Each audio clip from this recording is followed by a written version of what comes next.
할렐루야. 예, 제가 좀 시원하게 입었는데 괜찮습니까? 네, 아주 좋아하고 있습니다, 우리 아이들이.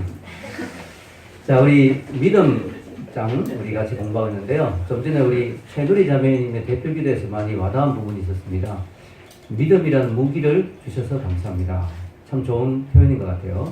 우리가 힘든 세상을 살려면 무기가 있어야 되는데 하나님은 믿음이라고 하는 무기를 우리에게 주신 것 같아요. 그런데 우리가 무기를 소유해도 이걸 어떻게 써야 될지 잘 모를 때가 있잖아요.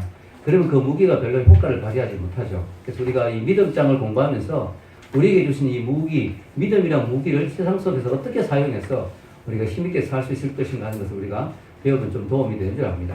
그래서 우리가 성경 11서 11장을 통해서 아벨의 믿음, 에녹의 믿음, 노아의 믿음을 공부했는데요. 오늘은 누굴까요? 아브라함이죠. 이 아브라함은 성경에서 아주 중요한 인물입니다. 창세기에도 아브라함의 이야기가 아주 길게 소개되어 있고요.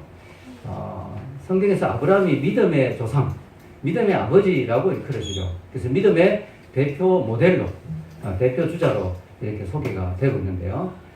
믿음 선수들로 치면 간판 스타라고 할 수 있는. 그래서 우리가 로마서 믿음의 책인 로마서에도 바울이 아브라함을 믿음의 모델로 소개하고 있습니다. 이 히브리서 11장도 다른 사람에 비해서 아브라함의 소개가 좀 길지요. 예, 아브라함을 아주 중요한 인물로 취급하고 있습니다. 도대체 아브라함의 믿음이 어떤 믿음이었느냐? 그가 어떤 사람이었길래 그의 믿음이 이토록 중요한 믿음인가 하는 것을 우리가 생각해 보기를 원합니다. 아브라함의 믿음은 어떤 믿음이었을까요? 예, 순종하는 믿음이라고도 보통 표현하는데요. 예, 우리가 또 앞에 노아가 순종하는 믿음이었잖아요. 그래서 저는 똑같이 하면 좀 재미가 없기 때문에 저는 아브라함을 물론 순종하는 믿음이었지만 좀 더 근본적인 아브라함의 믿음은 하나님을 신뢰하는 믿음이었다. 왜냐하면 신뢰에서 순종이 나오거든요. 우리가 예를 들어 어떤 사람이 우리에게 뭔가를 명령하는데 그 사람을 못 믿으면 그 사람의 말을 따라갈 수가 없잖아요. 우리가 그 사람을 신뢰해야 그 사람이 하는 말을 받아들이죠.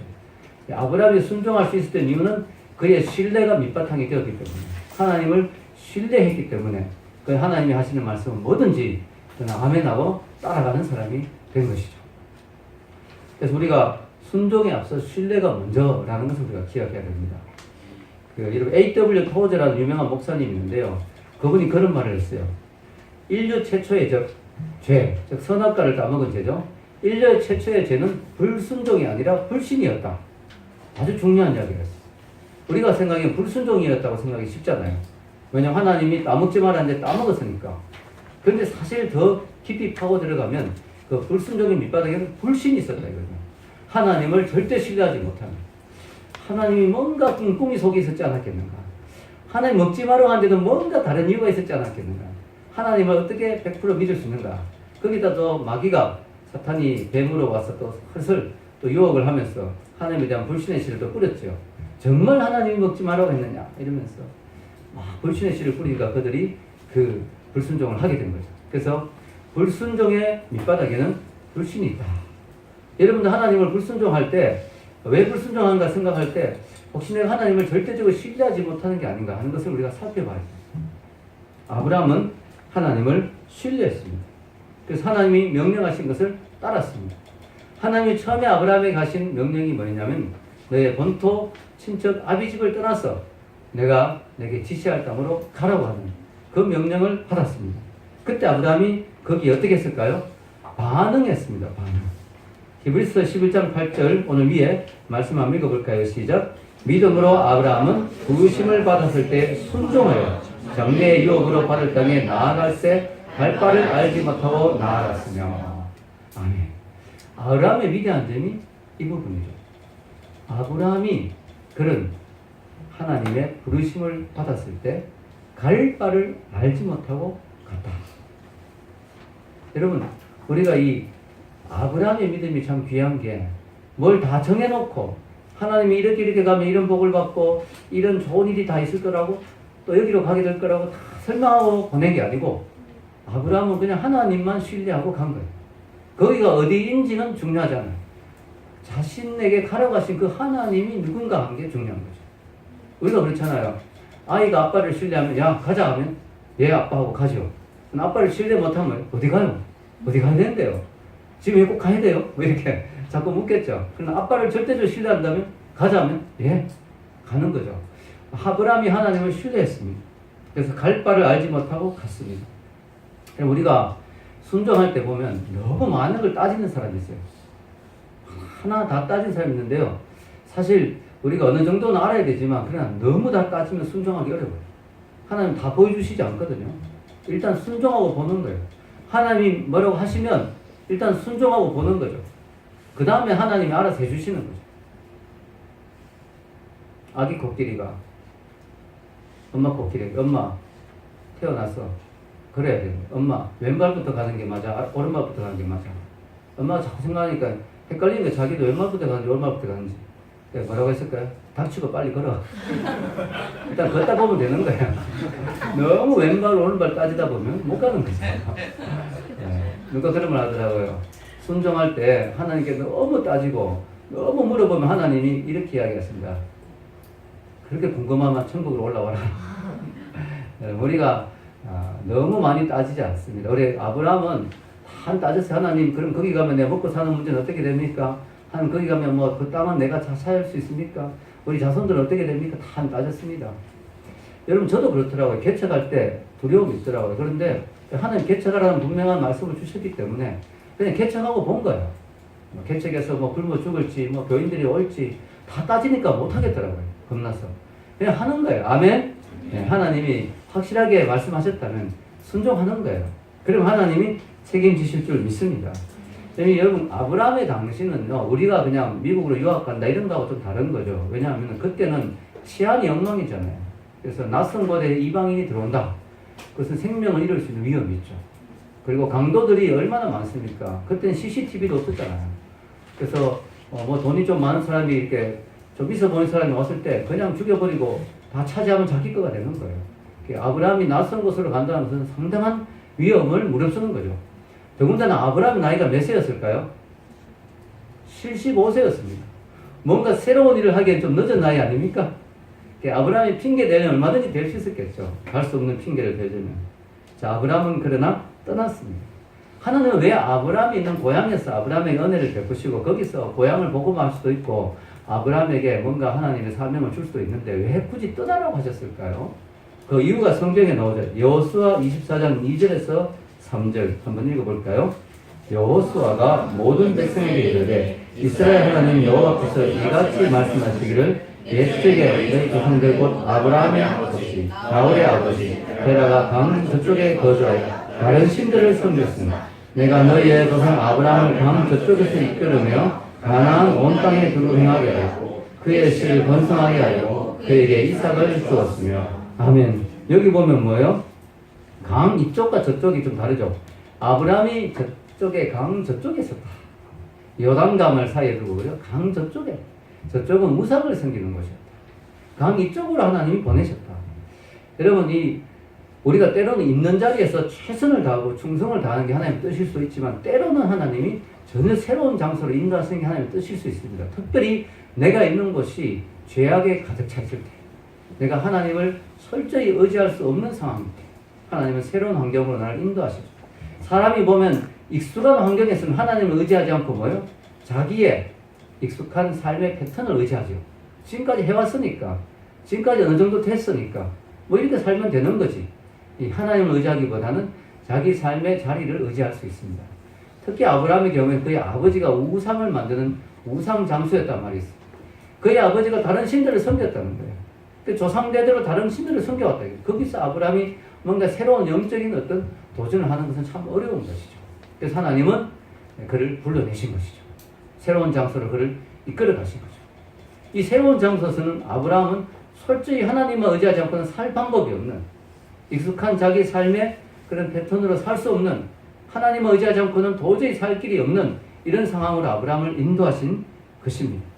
우리 신앙도 마찬가지죠. 우리가 신앙에 성장하려면 어떻게 될까요? 본토 친척 아비 집을 꼭 안 떠나더라도 내 삶의 자리에 있더라도 거기서 익숙했던 것 그런 것들을 좀 자를 필요가 있어요. 내가 예수님을 믿기 전에 늘 익숙하게 해왔던 그런 삶의 방식이 있잖아요. 죄악의 습관들, 내가 해왔던 안 좋은 버릇들, 아까 우리 용성이도 이야기했지만 그런 술, 담배 문제 그런 것도 우리가 좀 자를 필요가 있어요. 자를 필요가. 그래야 그 다음 단계로 신앙의 발전이 있는 거예요. 근데 거기에 매여 있으면 계속해서 발전이 없어요. 계속해서 발전이 없어요. 그래서 우리가 신앙을 성장하기 위해서는 끊을 것은 끊고 자를 것은 자르고 분리할 것은 분리하는. 그래서 친구도 너무 옛날 세상 친구들 계속 만나면 안 돼요. 물론 우리가 어떤 경우에는 전도하기 위해서 친구를 만난다 이런 경우도 있어요.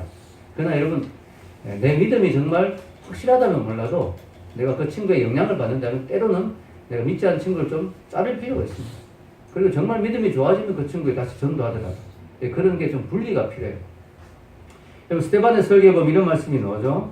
사도행전 7장 2절에서 3절 한번 읽겠습니다. 스데반이 이르되 여러분 부영들이여 들으소서. 우리 조상 아브라함이 하란에 있기는 메소포다미아에 있을 때 영광의 하나님이 그에게 보여 이르시되 내 고향과 친척을 떠나 내가 내게 보일 땅으로 가라 하시니. 아멘. 이 아브라함이 그 어려운 이 믿음의 선택을 할 수 있었던 이유는 자기에게 나타나는 너무 영광스러웠다는 거예요. 영광의 하나님이 나타났기 때문에 아브라함이 그런 결단을 할 수가 있었어요.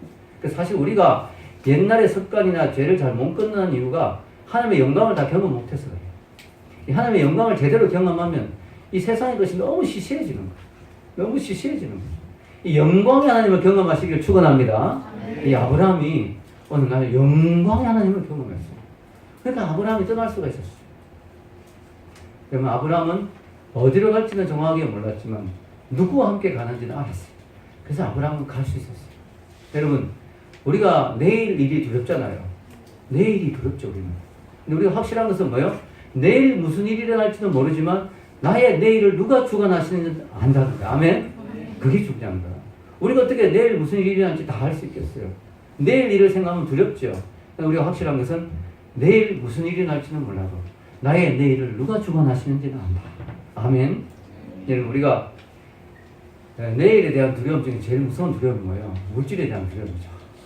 돈 문제가 제일 걱정이 됩니다. 어떤 유머 코너에 봤더니 어떤 분이 그렇게 적어놨더라고요. 난 돈 걱정 안 한다. 왜냐? 돈이 내 걱정 안 해주는데 내가 왜 돈을 걱정해줘야 돼? 아주 재밌게 이야기하더라고요. 상당히 와닿더라고요. 아, 돈이 나를 걱정 안 해주는데 내가 왜 돈을 걱정해줘야 되냐고. 아주 재밌는 말이죠. 여러분, 그래서 우리 그것 때문에 돈 걱정 안 하는 게 아니고 물질의 문제도 하나님 손에 있음을 믿습니다. 여러분, 우리가 내일 일 생각하고 물질 생각하면 손이 떨려서 헌금 못 합니다. 그죠? 한 푼이라도 더 모아야 되죠. 그죠? 왜 이럽니까, 이거? 한 푼이라도 더 모아야 되죠. 그러나 우리가 그거조차도 하나님께 맡기고, 아멘? 네, 우리가 나가는 것이죠. 예, 우리가 믿음은 능력입니다. 왜냐하면 우리가 믿음의 대상이 하나님이잖아요. 여러분, 자기 신념을 믿는 사람이 있어요. 제가 믿음에 대해서 설교하면서 그걸 강조했죠. 자기 자신을 믿는 건 믿음이 아니다. 될 줄 믿습니다. 될 것입니다. 이게 자기 신념을 믿는 것은 믿음이 아니에요. 자기 신념을 믿으면 그 신념을 아무도 책임져 주지 못해요. 그러나 우리가 믿음의 대상이 하나님이라면 우리 믿음에 능력이 있어요. 왜냐하면 하나님이 능력 있는 분이기 때문입니다. 아멘? 하나님이 능력 있는 분이거든요. 여러분, 아브라함은 하나님을 믿고 나가서 하나님의 능력을 경험하기 시작합니다. 그래서 그가 몇 번 그런 게 있었죠. 자기 아내를 너무 예뻐가지고 나쁜 사람들이 자기를 죽이고 아내를 빼앗아갈까봐 아내를 누이라고 속였잖아요. 그런데 아브라함이 아내를 뺏겨버렸어요. 2번이나. 말은 그렇게 했는데 진짜 그런 일이 나버리니까 아브라함이 너무 당황스러운 거죠. 누이라 했다가 또 취소할 수도 없고 뺏겼는데 하나님이 그때마다 개입하셔가지고 그 무서운 애굽 왕에서 자기 아내를 또 구해내십니다. 이런 하나님의 능력을 아브라함이 체험하게 되는 거예요. 그래서 아브라함 믿음이 점점 자라는 거죠. 아브라함이 특히 하나님의 능력을 체험한 게 뭐냐면 그의 나이 100세가 되어 정말 도저히 아이를 낳을 수 없는, 그의 아내도 완전히 여자로서 경수가 끊겨서 도저히 아이를 낳을 수 없는 상황에서 아이를 낳는 경험, 하나님의 능력을 경험한 거죠. 믿음의 능력을 경험한 것이죠. 우리 한번 읽어볼까요? 히브리서 11장 위에 11절에서 12절 읽겠습니다. 믿음으로 사라 자신도 나이가 많아 반산하였으나 잉태할 수 있는 힘을 얻었으니 이는 약속하신 일을 이루신 줄 알았습니다. 이러므로 죽은 자와 같은 한 사람으로 말미암아 하늘의 허다한 별과 해변의 무수한 모래와 같이 많은 후손이 생육하였느니라. 아멘. 자, 좀 표현이 과격한데요. 죽은 자와 같은 한 사람. 너무너무 아브라함의 나이가 들어 이제 이 생식의 부분에서는 완전히 죽은 사람이나 차이가 없다. 마른 막대기와 같다. 아브라함이나 사라가 이런 상황이었는데도 그들 편에서 하늘의 별과 같은 자손이 나왔다. 왜냐? 믿음으로 하나님이 잉태할 수 있는 힘을 주셨다. 근데 이 재밌는 건요. 아브라함과 사라가 처음부터 하나님 약속을 받았어요. 아브라함에게 하나님이 약속의 자녀를 주시겠다고 했는데 이게 아이가 안 생기는 거예요. 아무리 기다려도 아이가 안 생기는 거예요. 그래가지고 아브라함과 사라가 잔머리를 굴렸죠. 이게 어떻게 좀 방법이 없을까? 그래가지고 사라의 몸종을 통해서 아이를 만들어버렸어요. 자기가. 하나님이 약속의 자녀를 주셨는데 자기가 만들었어요. 그 자녀가 이스마엘이죠. 이스마엘. 하나님이 그게 아니라고 했어요. 나중에. 그게 아니고 내가 너에게 줄 자녀가 따로 있다. 약속의 씨가 있다. 그 아이가 누구예요? 이삭이죠. 나중에 태어난 이삭. 근데 이제 하나님 이삭을 주겠다 했는데 안 믿어지는 거야. 아브라함과 사라가. 하나님 그냥 제 종이나 잘 뭐 해가지고 처음에는 아이가 없을 때 종에게 유산을 물려가다가 나중에 또 이스마엘이나 그냥 잘 자라면 되죠. 그거 아니다는 약속의 자녀가 있다니까. 사라가 그 말 듣고 피식 웃었어요. 내 나이가 지금 얼마인데 무슨 아이가 말이 안 된다. 하나님 너 웃었지? 안 웃었습니다. 원래가 웃었잖아. 예 웃었습니다. 하나님 주신다고 하면 주는 거야. 알겠습니다. 그제서야 믿었어요. 참 재밌는 거는 이렇게 그들이 흔들렸어요. 근데 하나님이 이 히브리서에는 흔들린 내용이 전혀 안 나와요. 그냥 믿음으로 잉태했다. 하나님은 전체 큰 그림을 보세요. 우리가 신앙을 가지면서 좀 흔들릴 수 있어요. 안 흔들리면 좋겠지만 흔들릴 때가 있어요. 하나님은 그걸 다 따지지 않고 큰 그림 안에서 내가 끝까지 하나님을 붙들고 그래도 믿음을 놓치지 않으면 하나님은 믿음으로 인정해 주십니다. 아멘. 이게 은혜예요. 이게. 그래서 히브리서를 보면 그들이 흔들렸거나 약해졌다는 부분은 안 나옵니다. 그들이 믿음 있는 사람같이 딱 나오죠. 왜냐하면 그들의 믿음은 끝까지 붙들었으니까 믿음은 어쨌든 이게 이제 소위 말해서 포괄적 진술이라죠. 하나님 전체를 보고 이야기를 하십니다. 이게 위로가 되더라고요. 우리가 신앙생활 하면은 믿음이 100%안 흔들린다. 이게 참 어려운 거예요. 저는 지금 믿음이 흔들리지 않지만 초기에 많이 흔들렸어요. 초기에 흔들렸어요. 진짜 하나님이 계신가 이러고 막. 여러분 성경에 보면 세례 요한이 얼마나 믿음이 좋습니까? 근데요 세례 요한도 감옥에 딱 갇히니까 마음이 흔들리는 거예요. 저분이 진짜 메시아 맞냐? 왜 하나님 나라가 빨리 안 오지? 나는 지금 감옥에 있고 내 목이 날아갈 판이고 내가 진짜 제대로 된 것에 내 인생을 바친 게 맞냐? 제자들 보내서 다시 한번 물어봐요. 오실 그이가 당신이 맞습니까? 예수님, 야, 내 기적을 보고도 못 믿겠냐? 이렇게 예수님 이야기하시죠. 우리가 인생에서 믿음이 안 흔들리면 좋겠지만 흔들릴 때가 있어요. 그래서 우리가 다시 한번 믿음을 붙잡아야 될 줄 믿습니다. 다시 잡아야 돼요. 하나님이 그거를 귀하게 보세요. 그래도 믿음을 끝까지 잡는 거. 힘들지만 그래도 예배에 안 빠지는 거. 힘들지만 그래도 기도해 보려고 노력하는 거. 힘들지만 말씀 앞에 다시 나오는 거. 귀하게 보시는 거죠. 아브라함이 귀한 것이 믿음으로 끝까지 승리했다는 거 결국. 아멘. 네. 아브라함이 믿음으로 자녀를 얻었는데 우리가 결혼했는데 자녀가 금방 안 생길 수가 있잖아요. 그 믿음이 없는 거냐? 그건 아니에요. 아브라함이 결국 하나님이 아이를 주시겠다고 약속을 했어요. 그 약속을 붙드는 것이죠. 약속을 받았으면 그 약속을 붙드는 것이죠. 약속하지 안 받았으면 하나님 뜻이 어딘지 우리는 모르는 거죠. 여러분 우리가 아브라함이 약속을 주었는데 그 약속을 끝까지 붙들었다는 거 그게 이제 귀한 것이죠. 우리가 믿음은 우리에게 능력으로 나타납니다. 자녀의 문제나 여러분이 공부할 때 지혜가 부족하잖아요. 믿음을 구해야겠죠. 믿음으로 지혜를 구해야 되고 물질이 부족하면 물질을 구해야 되고요. 또 직장에서 힘들면 믿음으로 담대한 믿음을 달라고 구해야 되죠. 우리 믿음은 능력입니다. 아멘. 여러분 이성이 갈 수 있는 곳까지 이성은 가지만 그 다음에는 믿음이 갈 수 없는 강한 믿음이 형체가 없는 거예요. 아멘. 우리 인생에서 이성이 갈 수 있는 데까지 가야죠. 그러나 어쩔 수 없는 우리 인간의 한계 상황이라는 게 있어요. 그때는 믿음을 발동해야죠. 아멘. 믿음이 그때는 헤엄쳐 건너주는 거예요. 아멘. 우리가 믿음이 우리에게 능력인 줄 믿습니다. 여러분 아브라함의 믿음에서 두드러지는 부분은 그가 믿음으로 하나님의 능력만 경험한 게 아니고요. 하나님 앞에서 그는 믿음으로 천국 도성을 사모했다는 거. 참 귀한 거죠. 아브라함이. 한번 읽어보겠습니다. 믿음으로 그가 이방의 땅에 있는 것까지 11장 9절에서 10절 위에 한번 읽겠습니다. 11장 9절에서 10절 믿음으로 그가 이방의 땅에 있는 것 같이 약속의 땅에 거류하여 동일한 약속을 유업으로 함께 받은 이삭 및 야곱과 더불어 장막에 가하였으니 이는 그가 하나님이 그에 가시고 지으실 터가 있는 성을 알았습니다. 아멘. 하나님은 아브라함에게 내가 너에게 지시할 땅으로 가라. 갔는데 그 땅에서 하나도 얻은 게 없어요. 가나안 땅에서 당장 아브라함의 소유가 되지 못했어요. 여러분 아브라함의 자손들이 결국은 그 땅을 소유했는데 그게 얼마 후인지 아세요? 400년 후에 그 애굽에서 출애굽해가지고 40년 방황하다가 가나안에 들어가서 마침내 가나안을 다 소유했어요. 400년 이상 걸렸어요. 아브라함이 그 약속은 받았는데 그게 이루어지는데 400년이 넘게 걸렸어요. 근데 아브라함은 실망하지 않고 말이죠. 아브라함은 이 땅도 이 땅이지만 더 궁극적인 땅, 하나님이 지으실 터, 천국성을 바라봤기 때문에 아브라함은 그 약속이 당장 이루어지지 않아도 소망을 품고 살았다는 거예요. 심지어는 장막에서 기거할 수 있었다는 거죠. 여러분, 우리도 하나님을 딱 믿는 순간에요, 우리 신분이 바뀝니다. 이 땅에 사탄의 자녀에서, 사탄이 이 땅에 권세를 잡고 있잖아요. 이 땅에 마귀의 자식에서 예수를 믿는 순간 하나님의 자녀로, 천국 시민으로 우리의 호적이 바뀝니다. 우리의 신분이 바뀌어버려요.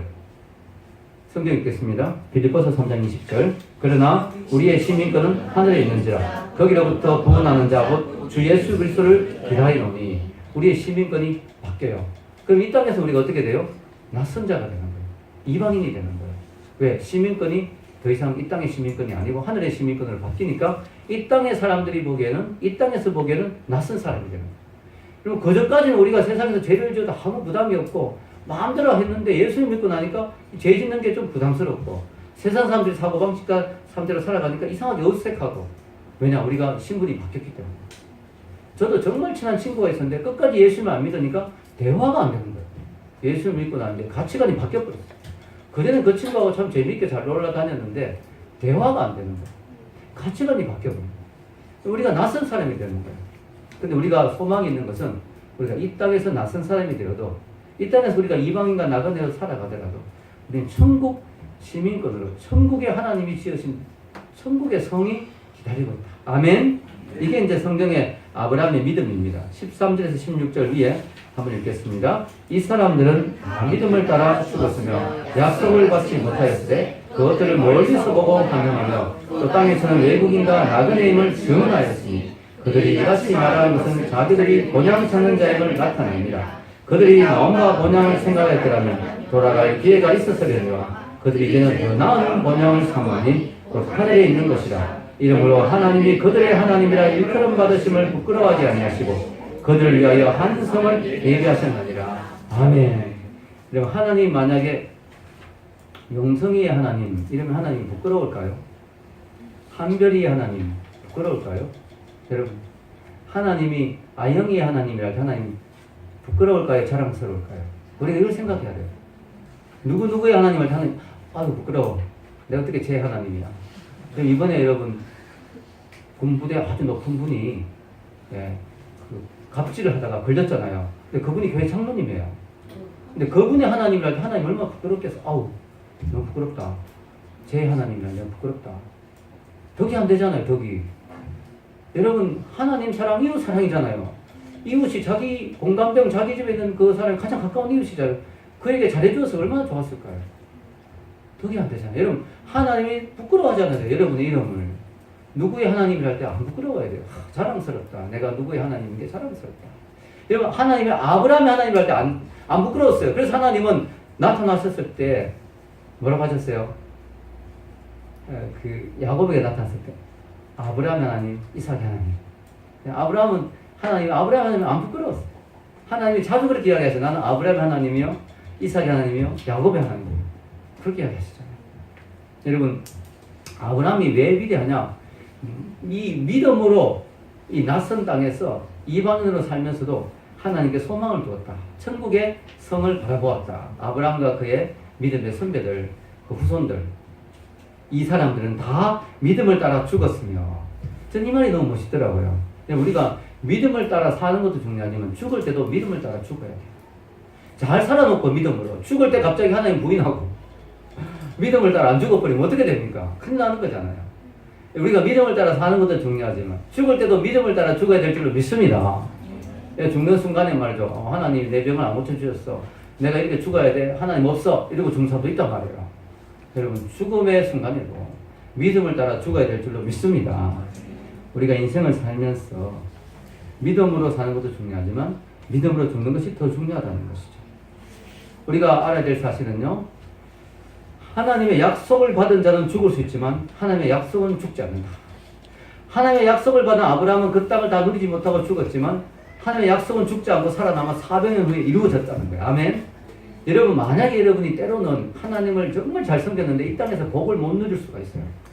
그러나 천국에 상급이 있을 뿐만 아니라 이 땅에서 여러분이 복을 다 못 누려도 자손들이 복을 받을 수 있어요. 아멘?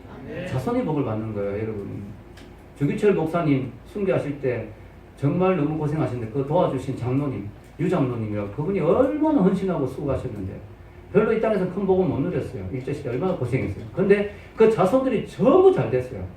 그 자손 중에 한 분이 제가 경희대 가서 만난 분인데 경희대 교수님으로 계시더라고요. 그분이 선책을 보니까 자손들이 그렇게 복을 많이 받았대요. 여러분 우리가 이 복이 내 당대에서 다 안 이루어질 수 있어요. 그 다음 후손으로 넘어가는 거야. 그걸 믿고 죽는 거, 그게 믿음을 따라 죽는 거야. 아멘? 믿음을 따라 죽었어요. 믿음을 따라 죽었어요. 여러분 여기 보면요 본향이 두 개 나오는데요. 나온 바 본향과 더 나은 본향인데 여러분 여기에 동그라미 왔어요. 줄 치세요. 이 두 개가 정말 중요하죠. 비교가 되죠. 여기 보면 이렇게는 말하죠. 아브라함하고 이 믿음의 사람들이 말이죠. 나온 바 본향이 있고 더 나은 본향이 있다. 그래서 여러분 그 13절부터 다시 한번 보면요. 읽겠습니다. 이 사람들은 다 믿음을 따라 죽었으며 약속을 받지 못하였으되 그것들은 멀리서 보고 환영하며 또 땅에서는 외근과 나그네 힘을 증언하였으니 그들이 이같이 말하는 것은 자기들이 본향 찾는 자예요. 우리 모두 본향 찾는 자예요. 그런데 그들이 나온 바 본향을 생각하였더라면 돌아갈 기회가 있었으리니와 그들이 이제는 더 나은 본향을 사모하니 곧 하늘에 있는 것이라. 아멘. 이 두 가지가 있어요. 여러분 이 세상에는 나온 바 본향이 있고요. 더 나은 본향이 있는데요. 많은 사람들이 나온 바 본향을 자꾸 그리워하고 나온 바 본향에 자꾸 매여 사는 사람이 많아요. 자꾸 옛날을 그리워하고 자꾸 과거를 그리워하고 또 옛날의 습관에 자꾸 매이고. 우리 믿는 사람들은 뭐예요? 나온 바 본향을 그리워하는 사람이 아니고 더 나은 본향을 사모하는 사람인 줄 믿습니다. 성경이 아브라함이 위대한 게요. 한 번도 자기 본향으로 안 돌아갔어요. 가려고 마음먹었으면 돌아갈 수도 있었어요. 근데 그는 끝까지 더 나은 본향만 사모하고 나갔어요. 그 아브라함이 위대한 것이죠. 여러분, 우리가 아브라함이 참 대단한 게요. 장막에 우아했다고. 장막의 영어는 텐트거든요. 여러분, 텐트 생활이 하루 이틀은 재밌어요. 여러분, 캠핑 가서 텐트 쳐보세요. 재밌죠? 오랜만에 막 집에서 나와서 멀리 가서 텐트 치고 우리 밥 해먹고 하면 재밌잖아. 그러나 그것도 하루 이틀이지. 아브라함 평생을 텐트에서 살았어요. 여러분, 그때 당시의 분위기는요, 사람들이 자리를 잡으면 성을 쌓는 게 분위기입니다. 성을 쌓는 것이 하나의 어떤 패턴이에요. 근데 아브라함은 성을 안 쌓았어요. 왜냐? 하나님이 그 다음에 옮기라면 또 옮겨야 되니까. 또 옮기라면 또 옮겨야 되니까. 아브라함이 대단한 거죠. 자기만 그래서 산 게 아니고, 아브라함, 이삭, 야곱까지 그렇게 본향 찾는 자임을 나타냈어요. 더 나은 본향을 삼으니 이 땅에서 그렇게 미련을 많이 안 뒀어요. 이 땅에서 그렇게 성을 쌓으려고 안 했어요. 너무 많은 기독교인들이 이 땅에서 자꾸 성을 쌓는 거예요, 이 땅에서. 이 땅에서 자꾸 하나하나 막 쌓아놓고 막 자기의 뭔가를 이루려고 하고 뭔가 막 그러다 보면 그게 바벨탑이 되는 거죠. 우리 믿는 사람들은 이 땅에서 최대한 짐을 가볍게 하고 더 나은 본향을 향해 가는 천국 순례자인 줄 믿습니다. 철로 역정이죠, 철로 역정. 우리는 철로 역정의 삶을 사는 거죠. 여러분, 아브라함이 인간적으로 얼마나 힘들겠어요. 여러분, 텐트 치면 얼마나 힘들어요. 그것도 중동 지역에서. 모래바람이 얼마나 심합니까? 밥을 먹으려면 막 쌀이 막 모래하고 섞이죠. 낮에는 엄청 덥지요. 밤에는 뼈까지 막 녹아드는 그런 추위 한기가 막 들어오죠. 그런 곳에서 아브라함이 살았어요. 그러면서 아브라함이 불평하려면 얼마든지 불평했겠죠. 하나님 지시한 대로 왔는데 이게 뭡니까? 그러나 아브라함은 뭐예요? 내가 좀 불편해도 하나님 나에게 더 나은 본향을 준비했잖아. 더 나은 위대한 황금성 예루살렘성을 준비했는데 내가 이 땅에 좀 힘들더라도 까짓거 지나가는 순례자의 길인데 우리의 인생이 힘들어도요 그래도 지나가는 길이에요. 아멘. 여러분 인생이 아무리 힘들어도 그래도 지나가는 과정이에요. 지나가는 과정. 여기가 여러분 목적지가 아니에요. 우리가 이 나그네 길은 힘들고 불편할 수밖에 없어요. 그러나 우리가 더 나은 본향을 하나님이 준비해 놓았다는 거. 여기 우리 소망을 가져야 될 줄로 믿습니다. 여러분 기독교는요 이 땅에 소망을 두는 종교가 아니에요. 그렇다고 이 땅을 무시하는 건 아니지만 그러나 이 땅에 궁극적인 소망을 두는 종교가 아니에요. 즉 이 땅에서 잘 먹고 잘 살기 위해서 가지는 종교가 아니라는 거예요. 기독교는요 영혼의 문제, 죽음과 삶의 문제를 해결하기 위해서 기독교를 가지는 거예요. 근데 많은 사람들이 오늘날 기독교인들이 이 땅에서 잘 먹고 잘 사는데 자꾸 초점을 맞추는데 기독교는 그게 아니에요. 그럼 예수님이 이 땅에서 왕국을 만들고 이 땅에서 잘 먹고 잘 살았어야 될 거 아니에요. 예수님이 이 땅에서 고생 마시고 죽으셨잖아요. 왜냐? 내 나라는 저기 있다고 하셨거든요. 하나님 나라가 저기 있기 때문에. 이 기독교는요, 영성의 문제를 해결하는 종교지 잘 먹고 잘 사는 주방 종교가 아니라는 것이죠. 여러분, 오늘날 많이 유행하는 단어가 있죠. 욜로. 욜로가 뭐예요? You only live once. 너는 한 번밖에 없는 인생을 살고 있다. 되게 거룩한 말인 것 같지만 그게 아니고, 그렇기 때문에 마음껏 즐기고 마음껏 즐겨. 어차피 한 번밖에 없는 인생, 죽으면 끝이니까 인생을 마음껏 즐겨라. 욜로예요. 여러분, 우리는 한 번밖에 없는 인생을 사는 게 아니고요, 영원한 인생을 향해 달려간 사람인 줄 믿습니다. 그리고 이 한 번밖에 없는 이 인생을 어떻게 살아야 따라서 영원한 인생에서 상급과 모든 축복이 결정된다는 사실을 생각하면서 우리가 살아야 될 줄로 믿습니다. 여러분, 아브라함은 그렇게 살았는 거예요. 아브라함이 한 번밖에 없는 인생이라고 즐기려고 하면 얼마나 즐길 수 있었겠어요. 아브라함이 그렇게 안 해요. 영원한 인생을 향해서 갔다는 것이죠. 우리 그리스도인의 삶은 어떤 삶입니까? 많은 사람들이 착각하고 있는 게 있어요. 기독교인의 삶은 죄를 짓지 않고 거룩하게 살아야 되니까 너무나 따분하고 지루한 삶이다. 여러분, 그렇지 않습니다. 우리 기독교인의 삶은 하나님과 함께 날마다 동행하고 하나님 보여주시는 곳으로 이끌어가고 하나님 만나게 한 사람을 만나고 하나님이 일으키는 사건에 우리가 들어가고 하나님의 역사하신데 내가 쓰임받고 날마다의 삶은 아브라함처럼 하나님과 동행한다면 너무나 모험과 기쁨이 넘치는 삶이라는 거죠. 아브라함도 전혀 낯선 곳으로, 아브라함이 뭐 지루할 틈이 없었죠. 하나님이 새로운 지루할 틈이 없어요. 하나님이 역사하시는 삶, 하나님 나와 함께 하시는, 하나님이 내 인생을 이끌어 가시는 삶은요, 놀라운 믿음과 모험의 삶인 줄 믿습니다. 상상하지 못했던 일들이 막 일어나는 거예요. 야, 어떻게 이런 일들이 나냐. 놀라운 일들. 야, 어떻게 내가 이 사람을 만나게 되냐. 놀라운 만남들. 와, 거기서 놀라운 역사들이 일어나고 그런 기대감을 가지시기를 축원합니다. 여러분, 아브라함은 75세까지는요 무명의 노인이었어요. 무명의 노인. 갈대아 우르에 사는 하나의 이름이 별로 안 알려진 무명의 촌노인이었어요. 근데 75세 하나님의 부르심을 받고부터 아브라함의 인생이 완전히 판이 달라졌죠. 판이. 아브라함이 너무나 위대한 인생이 됐습니다. 하나님의 부르심에 응답하는 게 그렇게 중요한 거예요. 부르심에 반응하는 것이 중요한 것이죠. 자, 여러분, 창세기 12장 1절에서 3절에 보면요, 이런 말씀이 참 읽어볼까요? 여호와께서 아브라함에게 이르시되 너는 너의 고향과 친척과 아버지의 집을 떠나 내가 내게 주므로 내가 너를 큰 민족을 이루고 내게 복을 주라. 내 이름을 창대하게 하리니 너는 복이 될지라. 너를 축복한 자에게는 내가 복을 내리고 저주하는 자에게는 내가 저주하리니 땅의 모든 족속이 너로 말미암아 복을 얻을 것이라 하시니라. 아멘. 여러분, 아브라함이 위대한 게 뭐냐면은 아브라함이 뭐 대단한 능력이 있었던 게 아닌데 그냥 한 가지만 했어요. 한 가지. 하나님의 명령에 반응했어요. 이 반응하는 게 능력이에요. 많은 사람들이 교회에서 말씀을 듣고 은혜를 받고 다른 사람이 은혜 받는 걸 모습을 보고 해도 반응을 안 해요. 남의 나라 이야기 같이 그냥 아무 느낌이 없어요. 그런 사람은 발전이 없어요. 아브라함이 위대한 게 뭐냐? 하나님이 사인을 주셨을 때 반응했다는 거예요. 이 반응이 능력이거든요. 자, 아브라함은 대단한 거 한 게 아니고 하나님이 가라 하는데 갔어요. 그거 전부예요. 그 다음에 일어난 일들, 하나님이 이끄시는 과정에서 일어난 일들이에요. 자, 아브라함이 반응했어요. 근데 그걸로 아브라함 7배의 복을 받았어요. 신학자들이 아브라함의 이 내용을 연구하면서 뭐라고 하냐면 아브라함은 단순히 하나님께 반응했을 뿐인데, 순종했을 뿐인데 하나님은 7배의 축복을 주셨다.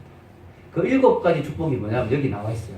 첫째는 내가 너로 큰 민족을 이루고, 아브라함 그때 아이가 없었어요. 근데 하나님이 아브라함에게 앞으로 내가 너에게 큰 민족을 주겠다.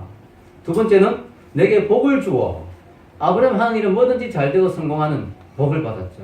이 말씀에 순종했기 때문에. 세 번째, 내 이름을 창대하게 하리니, 아브라함 이름이 그때까지 완전히 무명이었는데 아브라함 이름이 너무나 위대한 이름으로. 여러분, 지금 아브라함 이름이 얼마나 유명합니까? 미국에서 가장 존경하는 대통령 이름이 뭡니까? 에이브람 트럼프 아닙니다. 에이브람 링컨입니다. 여러분, 아브라함이 아브라함. 유대인들, 기독교인들, 이슬람들이 다 인정한 이름이 아브라함이 아브라함. 그리고요, 너는 복이 될지라. 이 말은 성경 다른 번역은 너는 복의 근원이 될지라. 우리나라 말로 하면 너는 복덩어리가 될지라. 복덩어리. 아브라함을 통해서 축복이 막 임하는 거야. 아브라함이 복의 근원이 되는 거야. 그 다음에 너를 축복한 자에게는 내가 복을 내린다. 하나님이 이렇게 아브라함을 가까이 해주신다. 아브라함에게 관심을 가져주시겠다. 아브라함을 축복한 자에게 하나님이 그 이유만으로도 축복을 할 정도로 아브라함과 가까이 해주겠다. 그리고 너를 저주한 자에게는 내가 저주하리니, 아브라함 함부로 못 건드리죠, 사람들이. 아브라함을 잘못 건드리면 저주받으니까. 하나님이 그렇게 아브라함을 지켜주시고 보호해 주시겠다. 그리고 땅의 모든 족속이 들어 말미암아 복을 얻을 것이다. 이 축복의 통로가 되는 거죠. 심지어는 모든 족속이. 실제로 아브라함의 후손으로 누가 나왔어요? 메시아 예수님이 오셨잖아요. 모든 민족이 복을 받는 거예요. 여러분 보세요. 아브라함이 순종 하나 잘해가지고 7배의 복을 받았어요. 와, 놀라운 거 아닙니까, 여러분? 하나님이 여러분에게 뭔가를 요구하실 때, 우리가 순종할 때, 하나님 은혜 주실 때, 반응할 때 복이 임할 줄로 믿습니다. 아브라함이 보세요. 얼마나 놀랍습니까? 여러분, 제가 오늘 아브라함의 믿음에 대해서 이야기했는데요. 이 세상을 살아가는 데는 두 가지 방식이 있어요. 기억하십시오. 뭐냐면 내 경험에 의지해서 사는 방식과 하나님 주신 약속의 말씀, 믿음에 의지해서 사는 방식. 두 가지 방식이 있어요. 여러분, 그게 비슷해 보이지 않습니다. 경험에 의지해서 살아가는 방식은요, 자기가 경험한 세계 안에서만 판단하고 살아갈 수밖에 없어요. 왜냐하면 내 경험 바깥에 있는 것은 내가 받아들일 수도 없고 두렵고 인정할 수도 없고 내가 의지할 수도 없기 때문에 내 경험에 의해서 오로지 우물한 개구리가 되는 거죠. 자기의 한계 안에서 갇히고 벗어날 수가 없어요. 자신의 한계를 절대로, 만약 아브라함이 자기 경험으로만 살았다면 내가 경험한 이 세상, 이 세계, 내가 알고 있는 이 지역, 이 동네, 그거에서 벗어날 수가 없죠. 아브라함이 그러면은 정말 이런 놀라운 경험들을 못했을 거죠. 여러분, 또 하나는 믿음으로 사는 방법이 있죠. 믿음으로 산다는 건 뭐냐면 내 경험이나 내 판단이나 내 의지로 그 내 세계 안에 갇히는 게 아니라 하나님이 주시는 약속과 믿음에 의지해서 하나님이 이끄시는 대로 가는 삶. 그게 믿음으로 사는 삶. 그런 삶은 참으로 내가 생각하지 못했던 놀라운 경험들을 하게 되는 것이죠. 여러분, 사실 이 설교는 부담스럽습니다. 왜냐하면 우리 교인들이 너무 믿음이 좋아가지고 다들 외국으로 많이 나가고 두려움 없이 막 지시할 땅으로 가시는 분들이 너무 많아가지고 저희가 조금 힘들긴 하지만 그럼에도 불구하고 이 말씀이 있기 때문에 저는 말씀을 합니다. 그래서 하나님이 여기서 충성하라면 여러분 충성하시고 또 하나님이 다른 것을 보여주시면 또 인도함을 받고 어쨌든 우리 기독교인은 믿음으로 사는 거예요. 아멘? 네. 믿음으로 사는 거예요. 여러분, 문제는요, 한국에 있으면서 얼마든지 믿음으로 살 수 있어요. 왜냐하면 하나님이 내가 생각하지 못했던 새로운 길들을 다 보여줄 수 있기 때문에. 여러분, 제식 형제가 서울대 대학원에 공부만 해도 얼마나 힘듭니까? 그런데 하나님이 약콩마요 새로운 길을 보여주셨잖아요. 그때 제식 형제가 하나님 보여주신 그 그림을 믿음으로 반응했을 때 너무나 많은 고난이 있지만 그러나 동시에 정말 경험하지 못했던 자신의 세계 안에서는 생각할 수 없는 놀라운 일들이 펼쳐지고 있잖아요. 앞으로 더 큰 일들이 일어날 줄 믿습니다. 놀라운 역사가 일어날 줄 믿습니다. 그래서 정말 제식이 형제가 제가 한동대에서 같이 이야기했을 때 내가 앞으로 식품을 개발해서 제3세계 힘든 아이들을 돕고 싶다 그랬거든요. 그때는 정말 믿어지지가 않았어요. 어떻게 그 한동대 대학원생이 어떻게 제3세계 아이를 돕는 그런 음식을 할 수 있겠는가? 야, 이게 정말 한동대 학생답게 역시 꿈이 멋있구나. 그런데 과연 이루어질 수 있을까? 조금씩 이루어진 걸 제가 보거든요. 우리가 믿음으로 나가면 하나님이 지경을 넓혀주신 줄 믿습니다. 하나님 내 삶을 확장시켜 주신 줄 믿습니다. 중요한 것은 내가 어디까지 갈 수 있냐는 거죠. 내가 어디까지 하나님께 반응할 수 있느냐. 내가 어디까지 내 믿음을 발동할 수 있느냐. 어디까지 하나님을 신뢰할 수 있느냐. 이게 중요한 거야. 그것이 키입니다. 그것이 답입니다. 하나님이 인도하시는 삶. 하나님께 반응하는 삶. 아브라함처럼 믿음으로 반응하는 삶. 하나님을 신뢰하는 삶을 살았어. 하나님 주신 놀라운 은혜와 축복을 누린 여러분 되시기를 주의 이름으로 축원합니다. 기도하겠습니다.